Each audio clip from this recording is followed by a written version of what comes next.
Tollywood dancers association లో రచ్చ మరో టర్న్ తీసుకుంది. రోజుకో ట్విస్ట్ తో మరింత ముదురుతోంది. ఫెడరేషన్ జోక్యంతో రాజీ కుదురుతుంది అనుకుంటే ఇప్పుడు అదే జోక్యంపై బహిరంగంగా తిరుగుబాటు మొదలైంది. ఫెడరేషన్ కి రెస్పెక్ట్ ఇస్తాం, కానీ అసోసియేషన్ వ్యవహారాల్లో జోక్యం మాత్రం అంగీకరించమంటూ జానీ మాస్టర్ సతీమణి, అసోసియేషన్ అధ్యక్షురాలు సుమలత బై ఎలక్షన్స్ కి వెళ్లడానికి నిర్ణయం తీసుకున్నారు.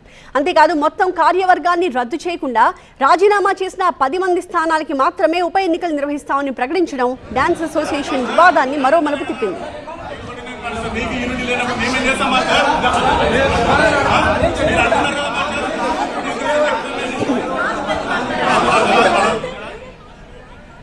అసోసియేషన్ అధ్యక్షురాలు సుమలత డెసిషన్ కి ప్రధాన కారణం ఫెడరేషన్ జోక్యమే అని తెలుస్తోంది.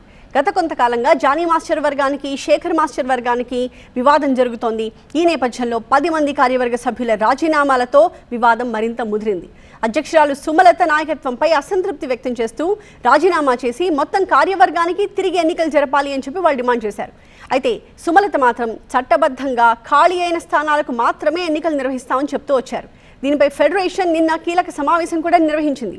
ఈ సమావేశంలో సుమలత తన సైడ్ వాదనలు వినిపించే ప్రయత్నం చేయగా ఫెడరేషన్ పట్టించుకోలేదు అనే ఆరోపణలు వచ్చాయి.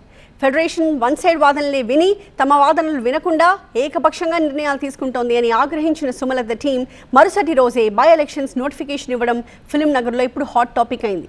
మరోవైపు బై ఎలక్షన్స్ ని శేఖర్ మాస్టర్ టీం వ్యతిరేకిస్తోంది.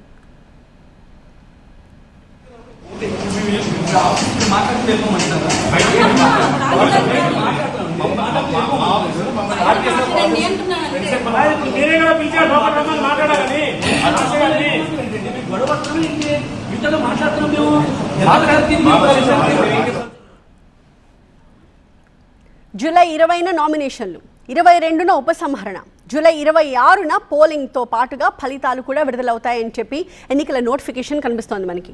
మరి ఈ ఎలక్షన్స్తో డాన్స్ అసోసియేషన్లో నెలకొన్న సంక్షోభానికి తెరపడుతుందా లేదా వివాదం మరింత ముదురుతుందా అన్నదే చూడాలి.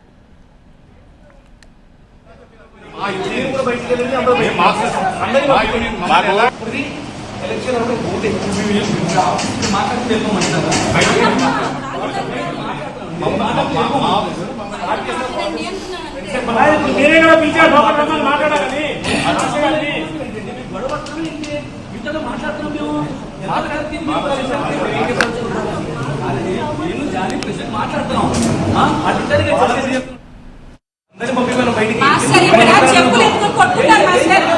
మాస్టర్ చెప్పులు వేసుకో కొట్టుకుంటారు.